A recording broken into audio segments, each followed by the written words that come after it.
Um, Hello, everyone. Welcome to the welcome to the October event of Indic Forum. Today we have with us Dr. Suraj Pandit ji.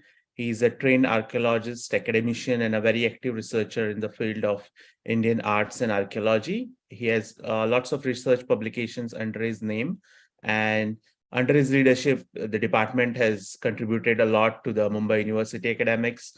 Uh, So today he's going to talk about his book, Mumbai Beyond Bombay. Now, Mumbai, as we know, is one of the greatest cities on earth. We are already familiar with Mumbai's history after the colonial period, but how was the city like before it? And what was its ancient history? So Dr. Panditji is going to talk about this, and he wrote these articles in Marathi in Lok Satta Marathi Daily, and those articles got popular, so they were compiled and translated into English and converted into a book. So he's going to talk about this book. I just want to let all the viewers know that this event is being recorded and also live streamed on YouTube. Indic Forum continues to support many independent authors. We try to bring them to USC on book tours and so on. So we are a nonprofit. So anyone who wants to donate to us can donate to us by Zelling us or emailing us a check. And for those details, you can always chat with me. Having said that, I give the floor to Dr. Pandit. If anyone has any questions, you can either ask them in the chat or you can ask them at the end of his talk. Yeah, thank you. Thank you. Thanks a lot for introducing me. If you don't mind, I will just share a small PPT which I have prepared. Please go ahead. So I think that's.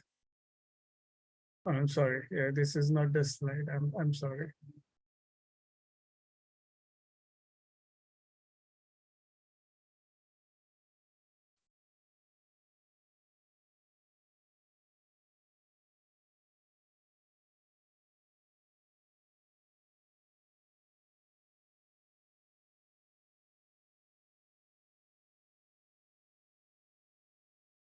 Okay, I hope the PPT is visible.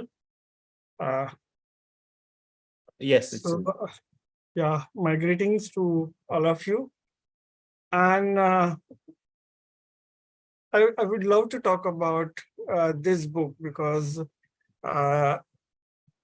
this is something which is very close to my heart. And I will just divide my talk into two parts. First, I will just talk about how I thought about this book, how the entire journey started, and then I will give some glimpses about the contents of the book. So the book is Mumbai Beyond Bombay because we know Mumbai as Bombay, and what we have been studying since our childhood that Portuguese came to Mumbai and then Mumbai became Mumbai. There was nothing before that. There was a group of islands which was surrounded by marshland, and some fisher folks were occupying those islands, and they were you can say usually referred to as uncivilized kind of people in early travelogues of Portuguese and other European, Europeans who have visited this region. The entire journey, the thought process of this book started somewhere around 2008, when I thought about the caves, the rock cut monasteries, which we have in Mumbai, which I will be talking about shortly, which have history of more than 1600 years. And then how can these caves, these monasteries, you can say mathas, Shaiva mathas could survive for so long if there were no civilized people living around? Was the question. And I started searching for the sources. And then I realized that there are bits and pieces in people who have worked. So with Mumbai University, Department of Archaeology, Sathi College, where I'm working right now as head of the department and professor of ancient Indian culture. We initiated a project called the exploration project of the Salsette Island. And we were helped by an organization called India Study Center in the entire project. There was a team of 40 students and 7 experts with me. So we worked as a group and we explored virtually each and every lane of Salsette Island. Salsette Island is basically the region between Mahim Creek and the Bassein Creek, which is now known as suburbs of Mumbai. And then the results of those of those explorations were, I will say, like we remain awestruck after that. And then I was just compiling the data. And one of my senior colleague, my mentors who had joined the group today, Jyotsna Patwardhan ma'am, she kept telling me always like I should write something for common man, and like the entire research project and the report and everything would be read by academicians. It would be appreciated by academicians, but what about common man? So I started writing a column in a daily called Lokmat. And initially that was a 1-year contract, which was extended to 2 years. And even today, I get feedback from people. It was in 2019, 20, 18 to 20. So even after 3 years, people call me, people write back to me saying like, I have read that article in like which I wrote in 2020, and like there are some queries about it or questions about it. And like this is something unique. Like usually what we understand is the value of news in a newspaper is the life of it is more than not more than 1 day. But this is more than 3 years now that a short column which I wrote, which made me so popular amongst masses. And it is not because definitely me and my writing, it is because of the contents which the city, this amazing city, gave to me. So the first thing I realized is it is not Bombay which we talk about. It is cities within cities. So there are not less than 5 cities which have evolved over the period of time within the Mumbai metropolitan region, who have shaped the history of this amazing metropolitan city. So when I talk about Mumbai beyond Bombay, so Bombay is usually treated as the city center, which is South Mumbai. But this book primarily talks about Mumbai suburbs, Greater Mumbai, and then the Mumbai metropolitan region. Because without understanding the catchment of the city, you cannot interpret the city. That is what I realized. And then I started writing these stories one after the other. This is a collection of, you can say, 54 stories, one after the other, like in a historical way. And the last story ends with arrival of Britishers. So the known history of Bombay begins with Britishers, and like there are numerous scholars who have been working on that period. But this is something which this is the book which ends with arrival of Britishers. So this is you can say the USP of this book, I would say. So this is a general index which I would like to share with all of you, which gives us some idea about what the book contains. So it begins with the birth of Mumbai. It's a geological birth of Mumbai, the physical birth of Mumbai, And even today, we have remains of those geological events within the periphery of the you can say this metropolitan center. So it begins somewhere around 6.5 million years ago, and like it coincides with the you know uh, extinction of dinosaurs, and so the story begins there and then continues over the period of time. So the first man arrived in the prehistoric period, somewhere around 1 lakh year before present in Mumbai region. So there are various fossils which we have come across, which I have talked about in the book in this book. Then there are numerous prehistoric sites which have been documented as a process of entire survey, archaeological survey, and so on. So that covers the early prehistoric period of Mumbai. And then I have talked about various literary sources referring to Mumbai. So if I have to list them all, there are not less than 52 books, 52 texts coming from ancient period and medieval period, give reference to Mumbai. And these are not just the passing references or one liner references kind of thing. So each of this has elaborately talked about the region, people, or some of the other aspect of the culture of this particular city, which is evolving over the period of time.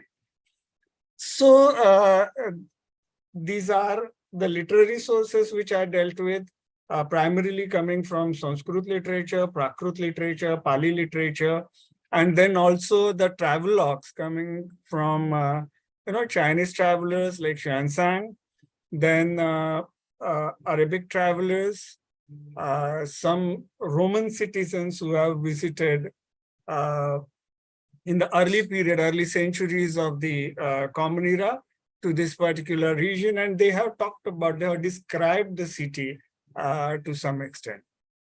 Then I also dealt with oral traditions and archaeological remains. So each of this story is primarily a methodological experiment which we understand it. So obviously I need to tell this in the beginning that this entire column was in the Marathi in the beginning, and one of my students, or now he's a very good friend of mine, Mr. Prashant Gharat, who volunteered to translate all the stories into English, and then University of Mumbai and Aparanta Prakashan have published it. So uh,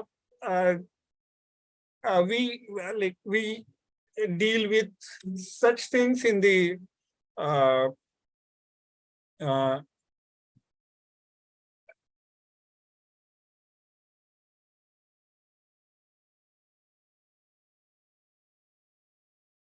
sorry, there was some network fluctuation. I'm sorry.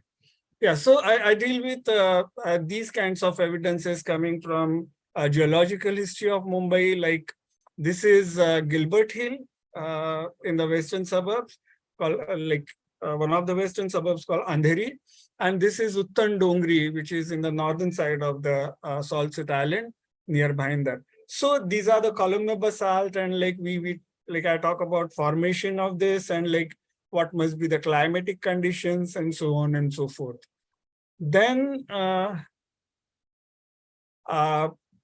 after a few chapters, I open the discussion on the cities like Sopara. So I have talked about Sopara, Kalyan, Chaul, then Thane, also the Elephanta Island, which was a city earlier, which gives us evidence of the Indo-Roman trade in the form of potsherds of the Roman emperor. So this is what I deal with when I talk about Sopara. So there is an oral tradition and the literary tradition associated with this Buddhist stupa and the relics. The story of Purna, story of the local king called the king of the weaver community, bamboo weaving community kind of, Burud Raja. And it goes on.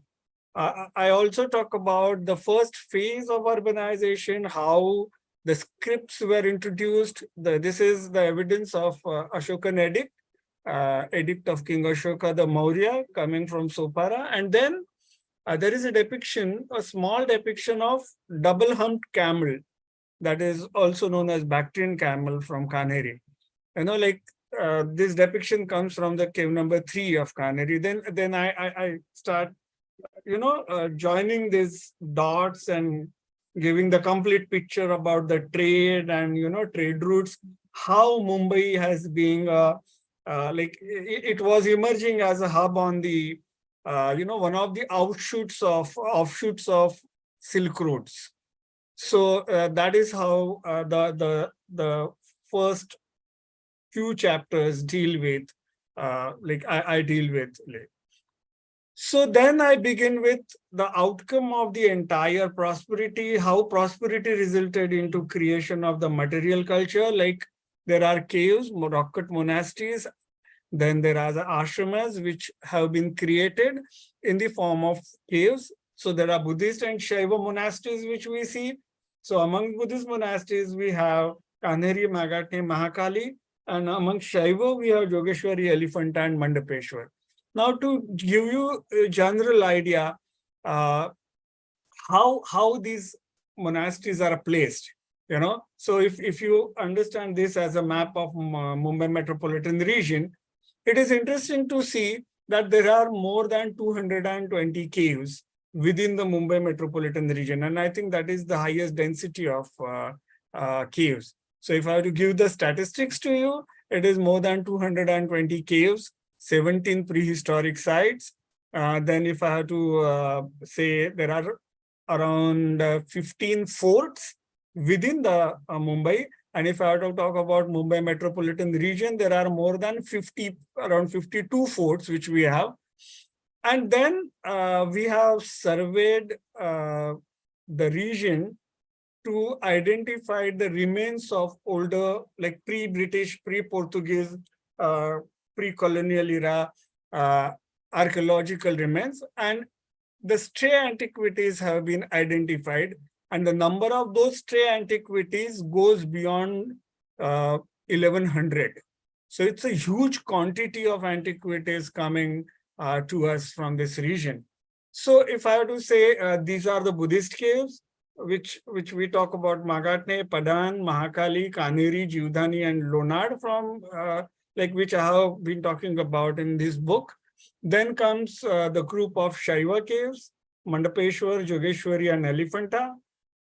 I also talk about the rituals, religious life, the involvement of common people in the entire process, as a historical process evolving over the period of time associated with these sites.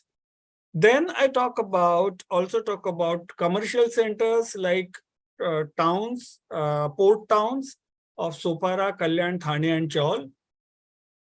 And then there are evidences coming to us from 1st, 2nd century AD, which are around 2000-year-old evidences coming to us, 1800 to 2000-year-old, of the agricultural land coming from Safale and Magatne. So it is interesting to deal with this kind of data with the you can say the quantity of literary sources and oral traditions which we have available to us. And I think this book is the outcome of understanding of that data. So each of this story is a methodological interpretation of this data in a different way. So when we talk about sites like Kaneri or Mandapeshwara, they virtually have lived for 1500 or 1000 years, and how is it possible that people did not know about the culture or urbanization or civilization in this region prior to arrival of Europeans?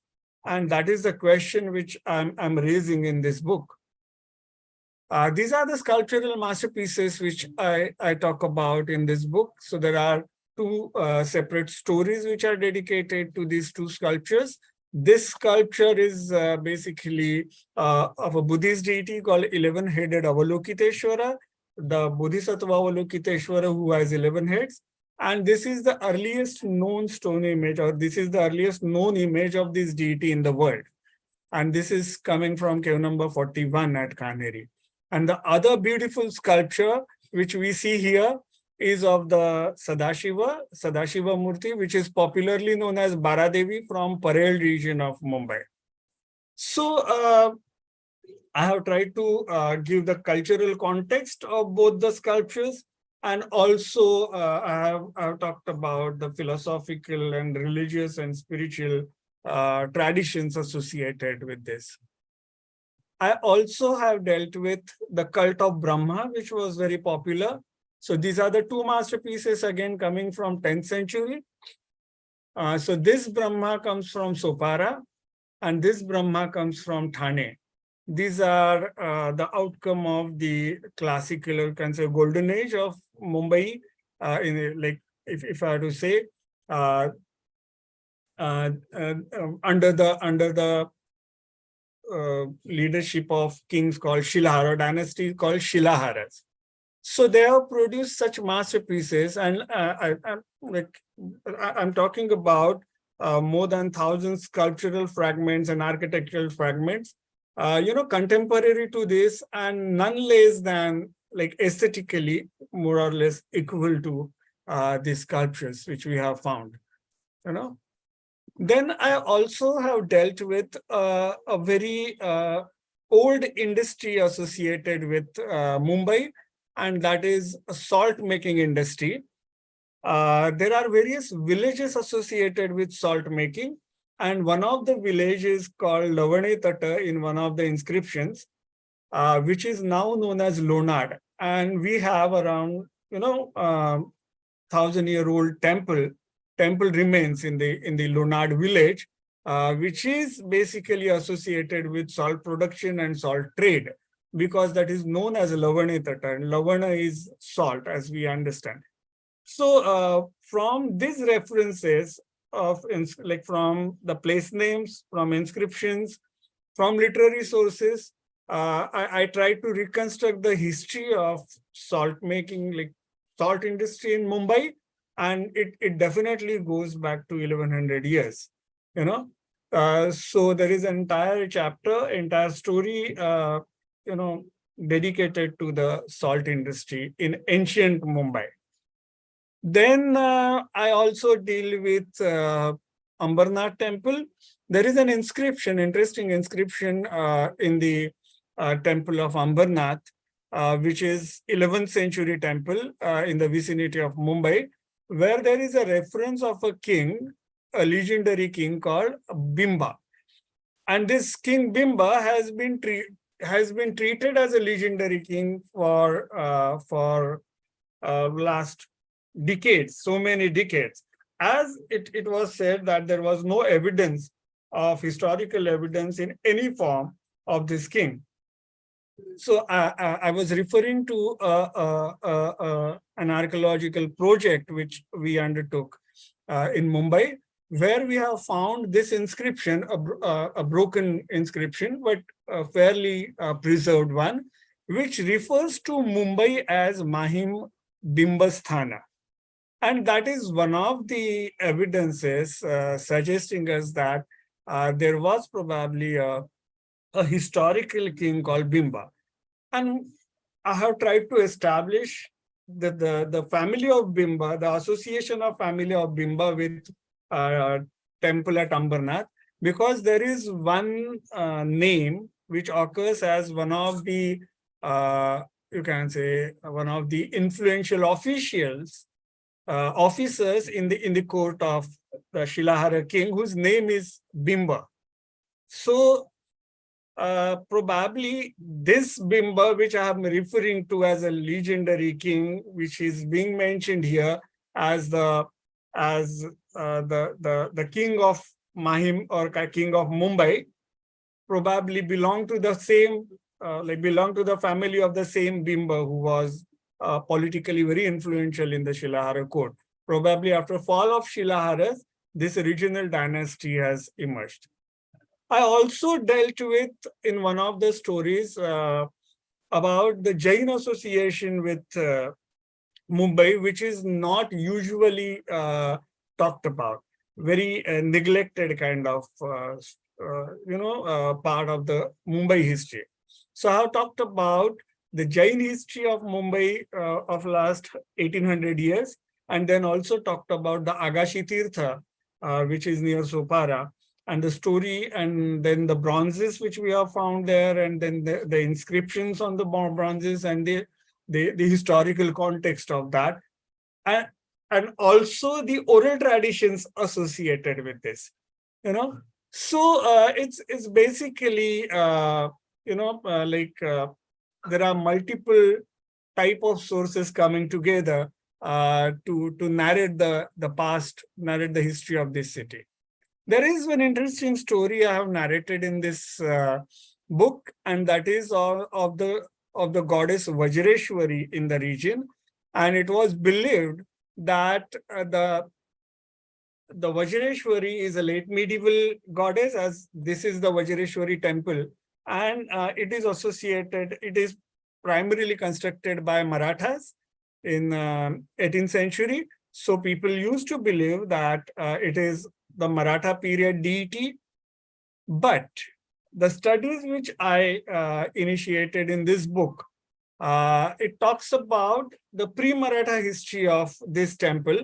And basically, there is a reference in a Portuguese record how they have destroyed the older temple of Vajreshwari, goddess Vajreshwari, at the village called Gunjkati, which is around 10 kilometers away from the present temple, on the other side, on the other bank of the river. So this is the place now where we have the older structure standing. It is no more a functioning temple of the Vajreshwari, but of the local deity in the Gunjkati, and it has undergone various repairs and restorations, because this was totally destroyed by the extreme religious policies of the Portuguese in the Inquisition period.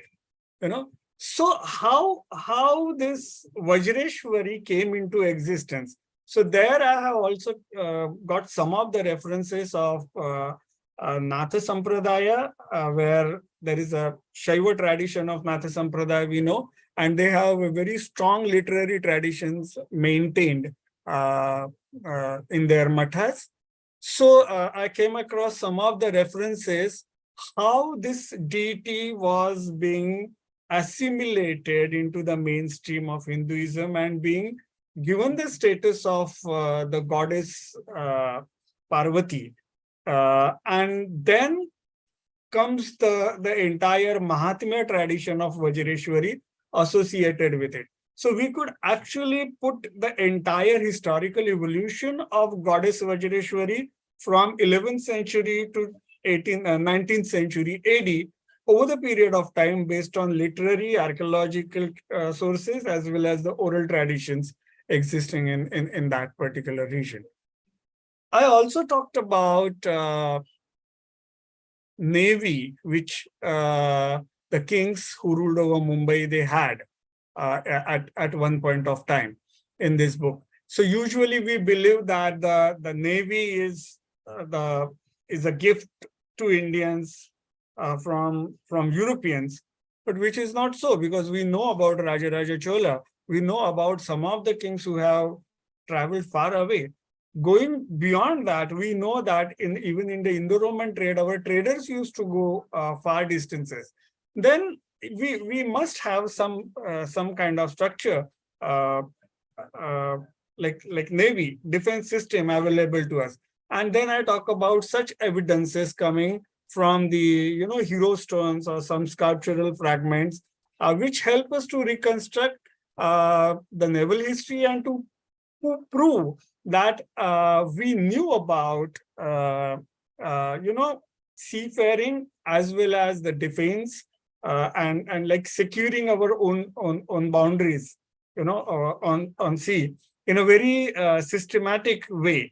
Because if you see uh, this is a actual depiction of a naval battle depicted on one of the hero stones in Mumbai. This is another hero stone which comes from Mumbai, uh, depicts the death of a hero in a naval battle. You know, so such kind of you can say neglected evidences I have brought to the light to focus, to underline the pre-colonial existence, glorious past of the city. I also have dealt with the connection of the monasteries and the trade routes this city had with the South Asian region. Like there is a depiction of some of the monasteries in the Nepalese manuscript. Some of the monasteries from Mumbai, like Kanheri, in the Nepalese manuscript. Or there are traders coming down referred to like in inscriptions coming from Sindh region or Andhra Pradesh to Kanheri or to Elephanta. There are Nalanda seals which we have found. There are pieces of Roman amphora we have found. So if we join all these dots together, we know that Mumbai was well connected not only to the South Asia, but in the far, you can say, west. At the same time, from the travelogues of Yuan Sang and other people, Marco Polo for that matter, who talks about his visit to Mumbai and gives like he writes an entire chapter on Mumbai for that matter. So we know that the Chinese, the Japanese, the Southeast Asians, they knew about this city, and this was much before the arrival of Europeans. So what we talk about the history of Mumbai, beginning from the Bombay, it is not so, and that's why this book is named as Mumbai Beyond Bombay. So Bombay is known to us, but Mumbai is now we need to explore more. So this is an interesting fort which we have in Mumbai, which is the only structure available to us as a defense structure from the pre-Portuguese period. And this is called Mahim Fort. And that has been renovated numerous times by Portuguese, then British, by Marathas over the period of time. But still, there is a evidence, archaeological evidence coming from the fort that it is dated back to, pre-Portuguese period, like at least to 12th, 13th century AD. Then comes the story of Basin. So I have talked about how Portuguese and the local people, they had the relations. And there I had written a story on a Garcia, the Gonzalo, the first Indian Christian saint. So he was a son of a Portuguese man who got married to the local woman, and then they had a boy who was looked after by the church. So he wanted to become a preacher. He traveled far distances as a trader and then became a preacher. So he preached. He traveled up to Japan, and he was responsible for spread of Christianity in Southeast Asia and East Asia to some extent. So basically, this traveling comes from, the native blood of Mumbai, because Mumbai has the history of migrants, which is of more than 2,300 years. So people have been coming here, contributing to the city culture in a various different ways, and molding this city over the period of time. So when Portuguese arrived here, probably they had everything ready for them. They just, you can say, as you see in this picture, this is from Vasai Fort. This is a photograph of a Vasai Fort. So they gathered the revenue from the local people, and they enjoyed the prosperity and converted everything into their own material language. As a result of that, what we see is there are older Gauthans, which are now known as the Gauthans of the East Indian community people. So I have written one entire story on the Portuguese, East Indians, and the Mumbai. So how the convergence took place, how the local people over here were converted, they were given the new identity, but how they maintain their traditional cultural identity with the new face or the new facade. That entire chapter I have dealt with. And these are the two classic examples of that. This particular is one of the oldest churches, Portuguese churches in Mumbai, which is in the Seebs area, in the central part of the Salsette area, which is on the bank of a lake, which is even today known as Devtalav. So we have found fragments of the temples around the along the bank of that particular lake. So those temples were pulled down, and many of the remains of the from the architectural fragments were recycled. They have been used for the construction of these kinds of churches.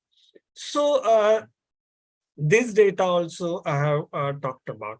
And I also have talked about the travel of traders and diseases in 13th century, 14th century, and 15th century, which have been documented in the various literary traditions and archival sources over the period of time. So basically, this book is an outcome of a churning of thoughts for more than 12 years. But because of, as I said in the beginning, my senior colleagues, it is not a scholarly book. It is basically a popular, it's a compilation of popular article. And each of these article is around 700, 800 words, not more than that, with a particular visual which attracts you. So this is what I would like to say about my book. So if you have any questions, we can absolutely, I'm open for that. Thank you. Yeah. I frequently see a name Salsette about some region of Mumbai. I wanted to know what Salsette means, because I'm from Goa and we also have regions named Salsette, probably by Portuguese. Yes. Yeah, this is an interesting question. Thank you for this. See, basically, word Salsette is a corruption of the pre-Portuguese concept of an administrative unit called Satshashti. So it's an administrative unit of 66 villages, which used to be headed by the headquarter. So those units used to be known as Satshashti. So Portuguese probably they just corrupted to Salsette. Interesting. Yeah. And another question I had was about the Parsis. So Mumbai also has a lot of Parsis today. Yes. I'm wondering, when did they arrive, and did they arrive to Gujarat first or Mumbai first, or did they just move for trade? So how did it go about? Yeah, probably they arrived at Sanjan, as the oral tradition, literary tradition tells us. And there was an excavation conducted at Sanjan by Dr. Kuruj Dalal, who talks about their arrival at Sanjan and how they settled and then they migrated to the different parts of India. So, yeah.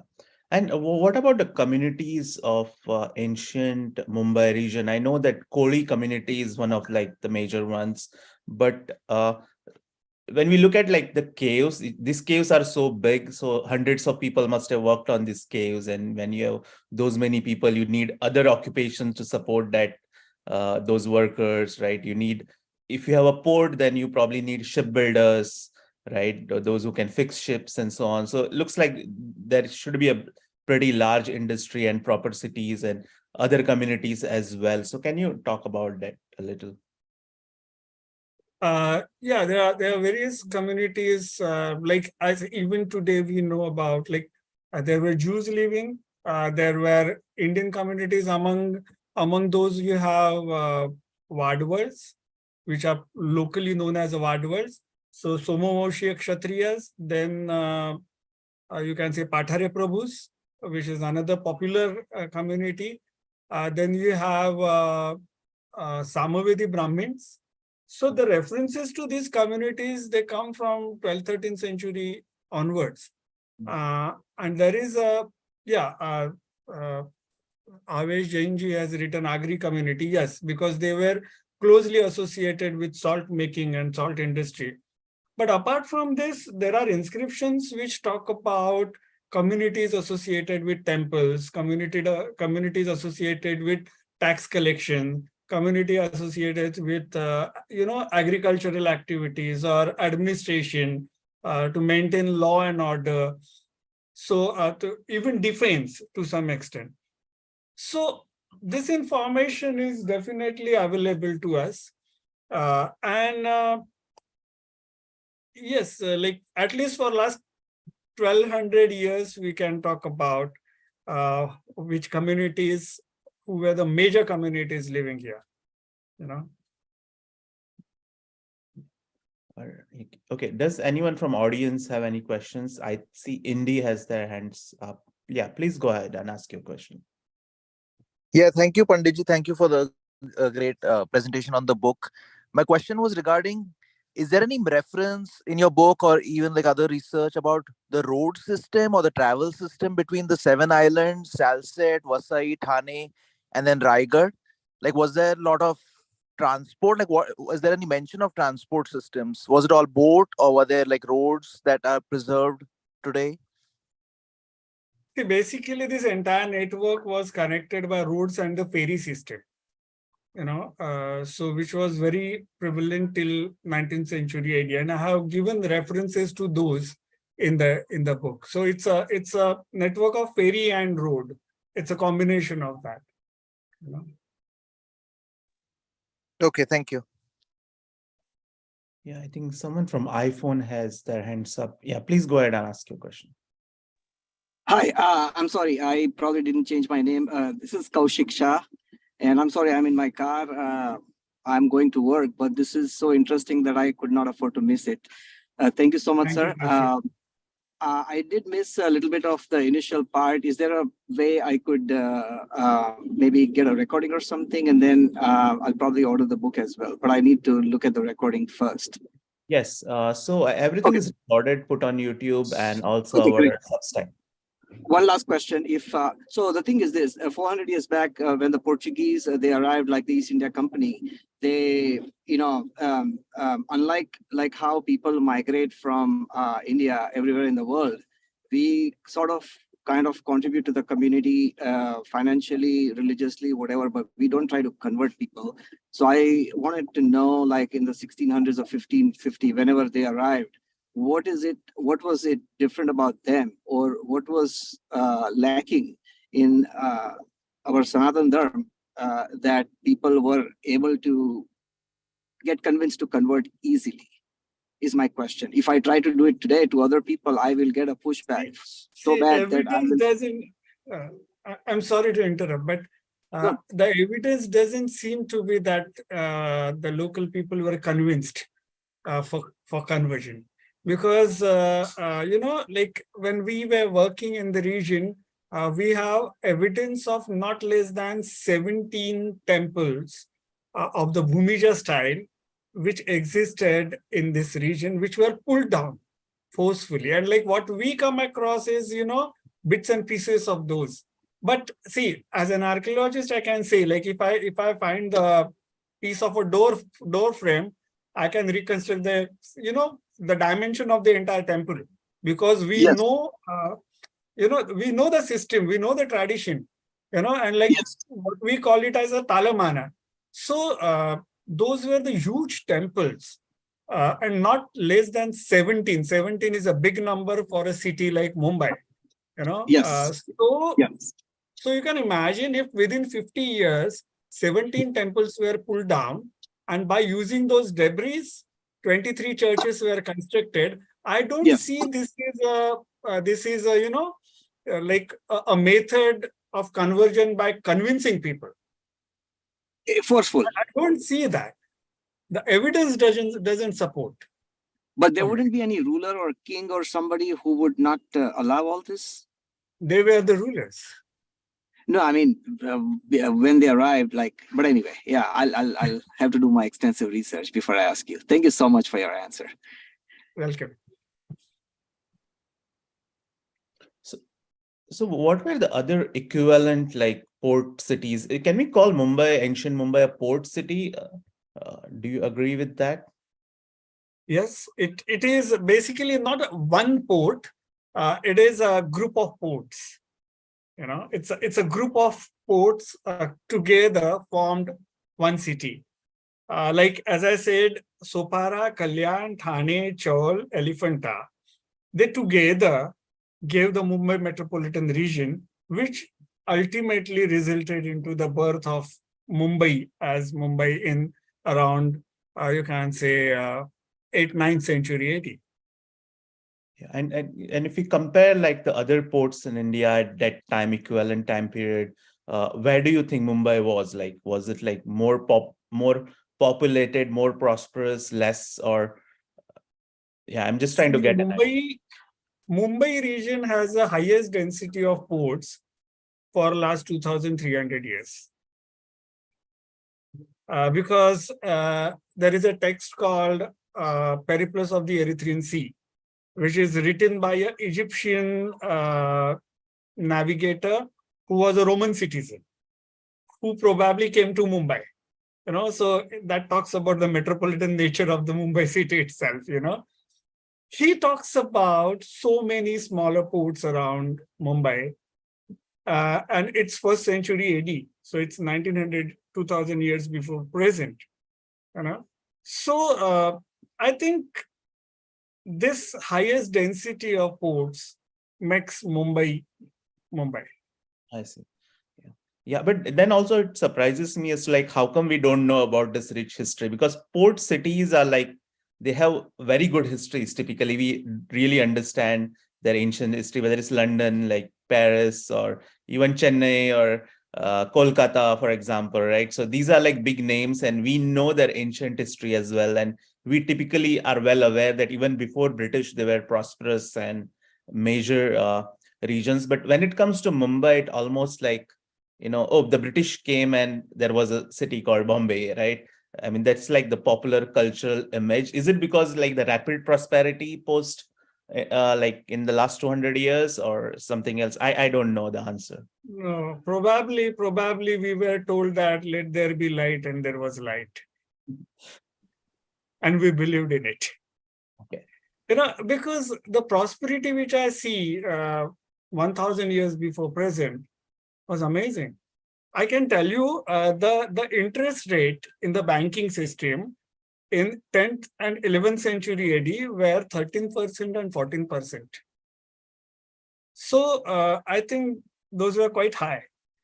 So 13% interest on a fixed deposit, if you keep it with Shreni, is quite, it talks about economic stability. It talks about prosperity. 13% and 14% is a huge amount, actually. And I'm just giving you one example from 10th, 11th century. So there are like list of things I can make for, so we were told and we believed. That is the only answer I will give. And since you're also written in Marathi, like, do you recommend any Marathi books on the topic for the Marathi readers? By December, the Marathi version of this book will be published again. And I think this is the only book on the pre-Portuguese history of Mumbai in Marathi. There is one text called Mahikavatichi Bakhar, And the introduction to that was written by a well-known historian called V.K. Rajwade. The introduction itself is more than 100 pages, So that gives us some glimpses of pre-Portuguese history of Mumbai city. But I think this is the only book. And in English, we have come up with a book, a coffee table book called Multiplicities, published by MMRDA. I see. So it's a 400 pages coffee table book published by on the same theme, but it has more like color plates and like elaborate descriptions, and it's a coffee table book ultimately. I see. Yeah. Do we have more Hello, questions? sir. Amit Agarwal has his hand up. Yeah. Please, Yeah. Amit. Yeah. So thanks for such a insightful presentation. Thank you so much. So my question is, the Canary Caves is one of the probably one of the oldest caves in India, around 2,200 years old probably.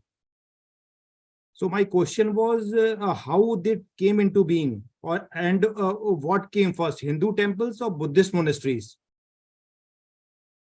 Thank you, Amitji, for this question, because there is a story which I wrote in this book. I have named it as The Birth of Canary. So I have talked about how Canary as a monastery came into existence, and how this entire event of birth of Canary has been memorized and remembered in legends. So Yuan Sang, the Chinese monk traveler, talks about how Canary was, established as a monastic settlement. So I've given both the versions in this story. As you have rightly said, Canary was there since last 2,100 years.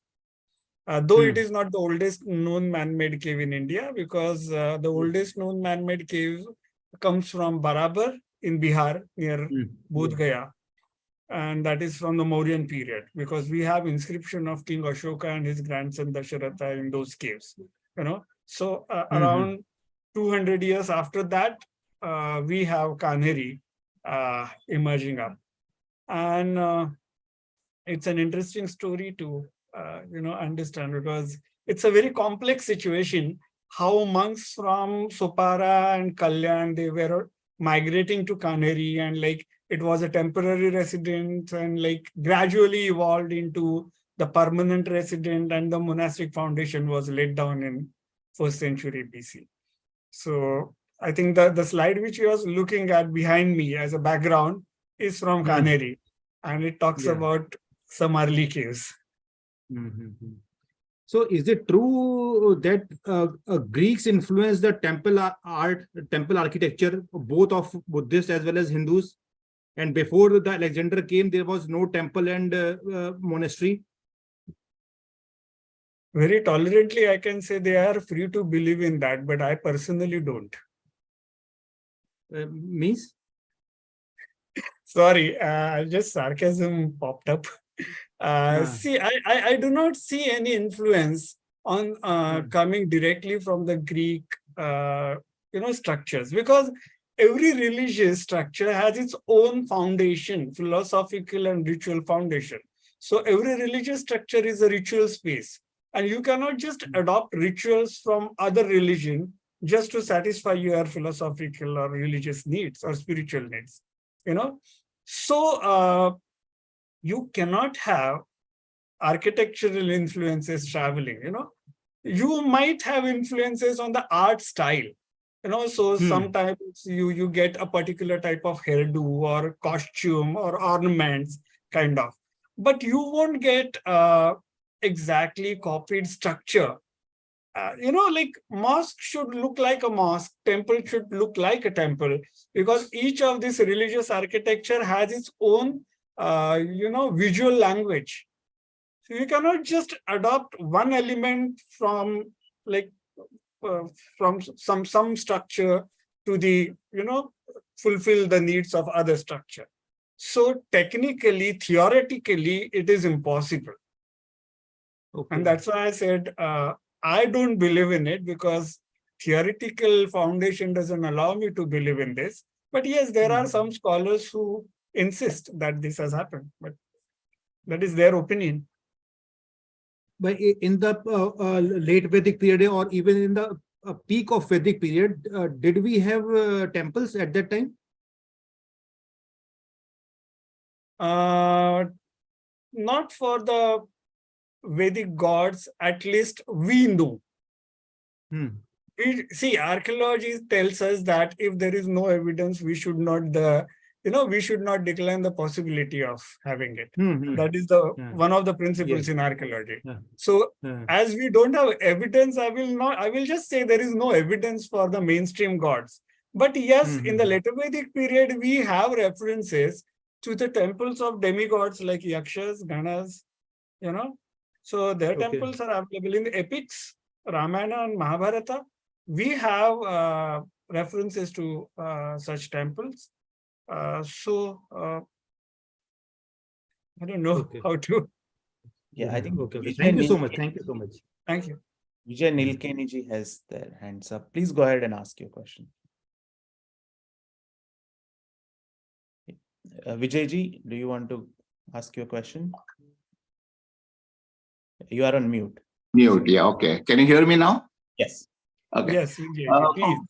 From my understanding, there were many waves of Jewish immigration to India, and especially the earliest ones were to Kerala, but quite a few to Bombay and Calcutta in multiple centuries. Like I think the Iraqi Jews and then other parts of the Middle East, they all came as refugees because of the Islamic pressures in their home countries.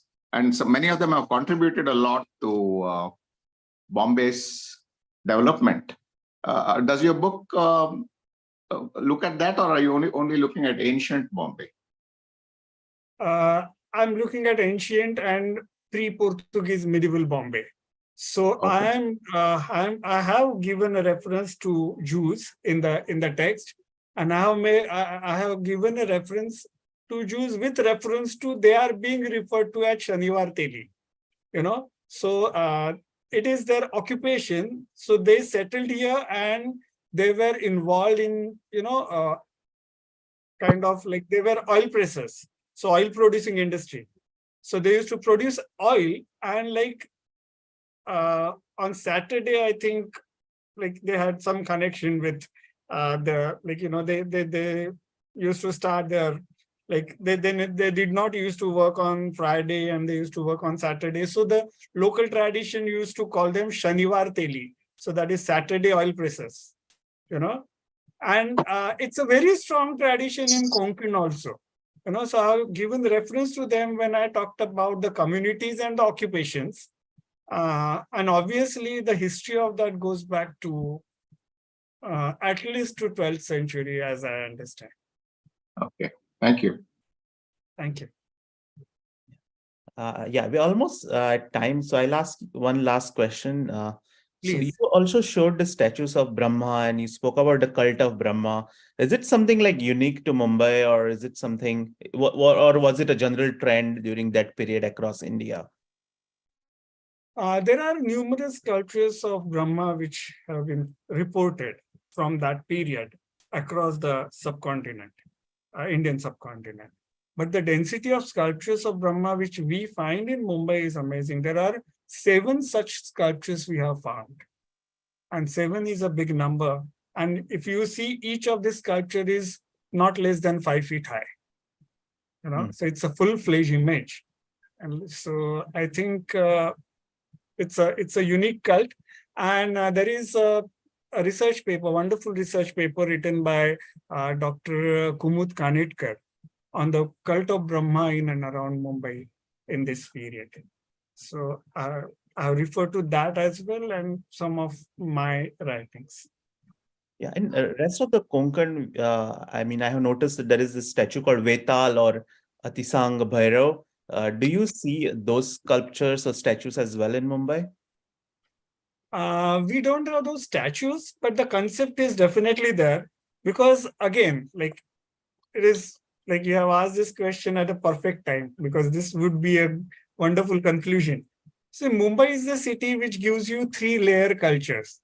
Like one is the metropolitan city, which is the most modern city. Other layer of the city, which gives you the folk culture, which is of the migrants, and they have preserved it within them. So all kinds of folk deities, as you are mentioning of Vetal, those can be seen. And third layer is of the tribals. So Mumbai has good number of tribals residing within the metropolitan city. So all the three levels of culture you can actually see. So Mumbai has freezed three levels in the history of evolution, preserved within it. I think that is the only city in the world which we have. Yeah, interesting. Thank you. Yeah, so we are up for time. Like, is there anyone who wants to ask any question? Okay, I'll take that as no. Yeah, thank you, Dr. Panditji. It was a wonderful talk, and I think it's a very important book. I learned so much from the book and your talk, and Thank you. hopefully the Marathi version also comes out soon, and it gets. I'll love to read the Marathi version as well. And yeah, I think the discussion was very healthy. So many questions, interesting questions that shows that there is a lot of interest. And thanks for this, and we are going to put like everything on YouTube, so those who have missed it can watch it on YouTube as well. Do subscribe to our Substack so that you get notifications for the future event. Yeah, and thank you. Thanks a lot. Thank you. Thanks a lot.